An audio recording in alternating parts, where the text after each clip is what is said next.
ہمارا ایک اور پرابلم بھی ہے، ہم درود پڑھیں، وظیفہ کریں، دعا کریں، بھروسہ پھر بھی نہیں ہوتا۔ یاد رکھیے گا، جس کو یقین نہیں نا اس کا وظیفہ کام نہیں کرتا۔ پہلے بلیف تو لاؤ نا، پہلے یقین تو لاؤ۔ ہمارا حال یہ، ہم اللہ سے دعا مانگتے ہیں مگر دل کہہ رہا ہوتا ہے پتہ نہیں قبول ہوگی۔ حضرت ابو عبداللہ رصاع رحمۃ اللہ تعالی علیہ نے اپنی کتاب تحفہ میں بھی نقل فرمایا، فرماتے ہیں کہ بغداد میں ایک شخص غریب تھا، حاجت مند تھا اور بال بچوں والا تھا۔ ایک دن وہ جب گھر گیا تو رات کے وقت اس نے دیکھا کہ بچے رو رہے ہیں، اور وہ بچے بھوک کی وجہ سے رو رہے ہیں۔ اتنا غریب تھا کہ بچوں کے لیے کھانے کو بھی کچھ نہیں تھا۔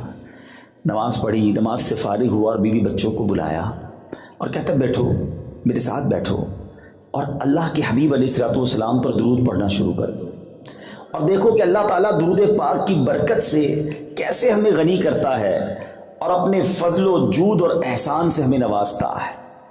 وہ بچے، وہ گھر والے اس حالت میں کہ کھانے کو کچھ نہیں، درود پاک پڑھنے لگے۔ تو اب وہ درود پڑھنے لگا، رات سویا، آنکھیں تو بند ہوئی، قسمت جاگ اٹھی۔ کونین کے والی نبی پاک صلی اللہ علیہ وسلم کا خواب میں دیدار ہوا، اور آقا علیہ الصلوۃ والسلام نے تسلی دی اور فرمایا کہ جب صبح ہو تو اے میرے پیارے امتی، فلاں مجوسی کہتے آتش پرست کو، آگ کی پوجا کرنے والے کو، اس کے پاس جانا، میرا سلام کہنا اور اس کو کہنا جو تیرے حق میں دعا کی گئی ہے وہ قبول ہو گئی ہے، اور جو تجھے رب نے دیا ہے اس میں سے کچھ مال میں سے مجھے بھی عطا کر دے۔ یہ بندہ صبح ہوئی تو بیدار ہوا اور سوچنے لگا، خواب میں دیدار تو نبی پاک کا ہی ہوا ہے، مگر آقا مجھے ایک آتش پرست کے پاس بھیج رہے ہیں اور اپنا سلام بھی کہنے کا فرما رہے ہیں۔ تذبذب ہے، ہیزیٹیشن ہے۔ اس نے یہ حدیث بھی سنی ہوئی ہے کہ روایتوں کا مضمون ہے کہ نبی پاک فرماتے ہیں کہ جس نے مجھے خواب میں دیکھا اس نے حق دیکھا، کیونکہ شیطان میری شکل میں آ نہیں سکتا۔ بہرحال اگلی رات ہوئی، پیارے آقا پھر خواب میں تشریف لائے، فرمایا میرا پیغام اسی کے لیے ہے، تم جاؤ اسے جا کر کہو کہ تمہارے لیے جو دعا مانگی گئی تھی وہ دعا قبول ہو گئی ہے، اور جو تجھے اللہ نے دیا ہے اس مال میں سے مجھے بھی کچھ دے دے۔ وہ مجوسی کے بارے میں جب معلوم کیا گیا تو پتہ چلا وہ تو بڑا مالدار ہے، پورے شہر میں مشہور ہے۔ یہ بندہ ڈھونڈتے ڈھونڈتے اس کے گھر پہنچا، گھر میں بڑا رش لگا ہوا تھا، کافی سارے بزنس کمیونٹی کے لوگ آئے ہوئے تھے، بڑا تاجر تھا، کاروبار کرتا تھا۔ یہ اس مجوسی کے پاس گیا اور جا کر کہتا ہے کہ میں تم سے کوئی ضروری بات کرنا چاہتا ہوں مگر اکیلے میں کرنا چاہتا ہوں۔ وہ جو مجوسی تھا آتش پرست، اس نے نوکروں کو حکم دیا کہ سب باہر چلے جائیں، تخلیہ کر دیا جائے۔ اب اکیلے میں یہ مرد صالح جو ہے اسے کہتا ہے تمہیں ہمارے آقا جناب محمد رسول اللہ صلی اللہ تعالی علیہ وسلم نے سلام ارشاد فرمایا۔ وہ کہتا ہے یہ کون ہیں؟ کہا یہ ہمارے نبی ہیں۔ کہ تم جانتے نہیں میں تو مسلمان نہیں ہوں، میں نے تو اسلام قبول نہیں کیا اور میں ان کو جانتا بھی نہیں، انہوں نے مجھے سلام کیسے فرمایا ہے؟ اس کا صرف سلام نہیں فرمایا، یہ بھی فرمایا ہے کہ تمہارے لیے جو ایک دعا مانگی گئی تھی وہ قبول ہو گئی ہے، اور تمہیں جو اللہ نے مال دیا ہے اس میں سے مجھے کچھ دے دو۔ وہ مجوسی کہتا ہے تمہیں معلوم ہے وہ دعا کیا تھی؟ کہتا نہیں مجھے تو نہیں پتا کیا دعا تھی۔ کہ چلو میرے ساتھ، ہاتھ پکڑ کر کمرے میں لے کر گیا اور اسی کے ہاتھ پکڑ کر کہتا ہے پہلے مجھے کلمہ پڑھاؤ، میں کلمہ پڑھ کر مسلمان ہونا چاہتا۔ رائٹ اوے اشہد ان لا الہ الا اللہ واشہد ان محمدن عبدہ ورسولہ، وہ کلمہ پڑھ کے مسلمان ہوا۔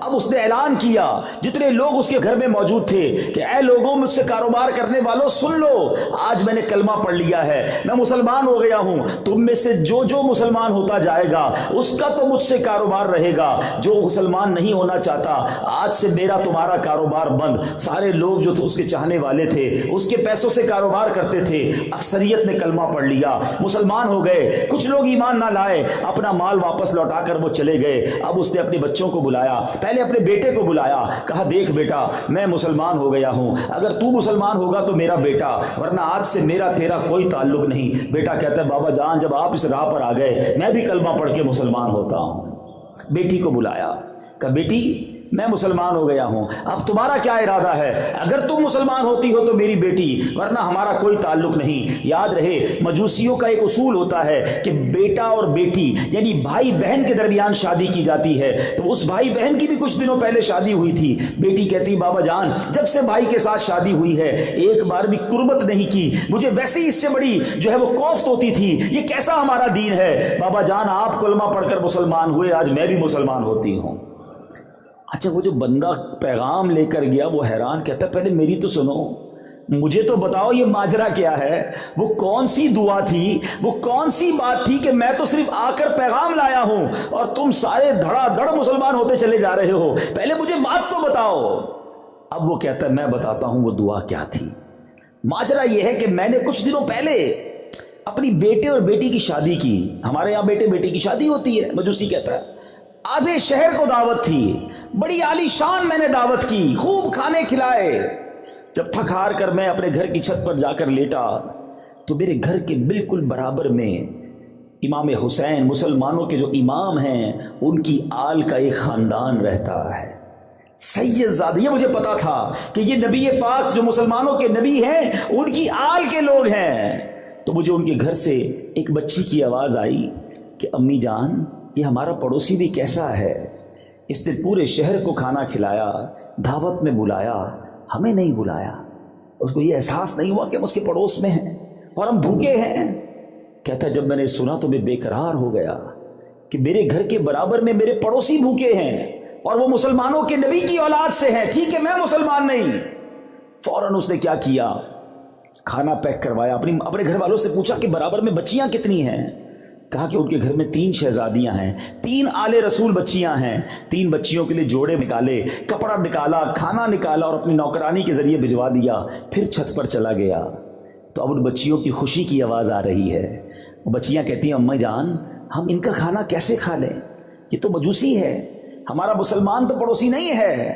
تو کہا ایسا کرتے ہیں کہ کھانا کھانے سے پہلے، اس کے تحفے کو قبول کرنے سے پہلے ہم اللہ کی بارگاہ میں دعا کرتے ہیں۔ پہلے تو یہ دعا کرتے ہیں کہ اللہ ہمارے مجوسی پڑوسی کو ایمان نصیب کر دے۔ اے اللہ ہم اپنے نانا جان کی بارگاہ میں سفارش کرتے ہیں کہ یا رسول اللہ ہمارے پڑوسی نے ہماری مدد کی ہے، قیامت کے دن آپ بھی اس کی شفاعت کیجئے گا۔ وہ مجوسی کہتا ہے اس دن سے وہ دعا میرے کانوں میں گونج رہی تھی، اور آج تم یہ پیغام لے کر آئے ہو کہ نبی پاک نے مجھے سلام بھیجا ہے اور انہوں نے فرمایا ہے کہ میری دعا قبول ہو گئی ہے، اس لیے میں فوراً مسلمان ہو گیا۔ آج مسلمان ہو گیا ہوں اور مجھے امید ہے ان بچیوں کی دعاؤں کے صدقے قیامت کے دن نانا جان کی شفاعت بھی مجھے نصیب ہو جائے گی۔ اے میرے میٹھے اسلامی بھائیوں، اس واقعے کو جو بزرگوں نے کتابوں میں نقل کیا، اس سے اتنی ساری باتیں سیکھنے کو مل رہی ہیں۔ فرسٹ آف آل سب سے پہلے یہ سیکھنے کو ملتا ہے کہ مشکل ہے، پریشانی ہے، دکھ ہے، شکوہ نہیں کرتے تھے اللہ والے، کمپلین نہیں کرتے تھے، زباں پر شکوے رنجو علم لایا نہیں کرتے، زباں پر شکوے رنجو علم لایا نہیں کرتے، نبی کے نام لیوا غم سے گھبرایا نہیں کرتے۔ تو وہ حالانکہ نیک تھے مگر اللہ کی بارگاہ میں کمپلین نہیں تھی۔ حل کیا نکالا کہ چلو مل کر درود پڑھتے ہیں، اور یہ حل حدیثوں میں موجود ہے۔ نبی پاک صلی اللہ تعالی علیہ وسلم کا فرمان ہے تم میں سے کوئی مسلمان کسی پریشانی میں اور مصیبت میں ہو، خلاصہ حدیث ہے، تو اسے چاہیے کہ کثرت سے درود پڑھے کہ درود پریشانیوں اور مصیبتوں کو لے جاتا ہے۔ اور کیسی مصیبت ٹلی، کیسا معاملہ حل ہوا۔ اچھا آخر میں مجوسی اس شخص کو پتہ ہی کیا کہتا ہے؟ کہتا تم نبی پاک کا پیغام لائے ہو، میں نے آدھی دولت اپنے بچوں کے نام کر دی تھی، آدھی اپنے پاس رکھی تھی، اب بچوں میں تو اسلام نے جدائی کر دی، اب یہ میاں بیوی نہیں رہ سکتے، اب سنو یہ آدھی دولت میں تمہیں دیتا ہوں، یہ اپنے لیے لے جاؤ، اللہ کی راہ میں لے جاؤ۔ غریب کھانے کو نہیں تھا، کروڑوں روپے اس زمانے کے گویا انہیں مل گئے، درود پاک پر بھروسہ تھا۔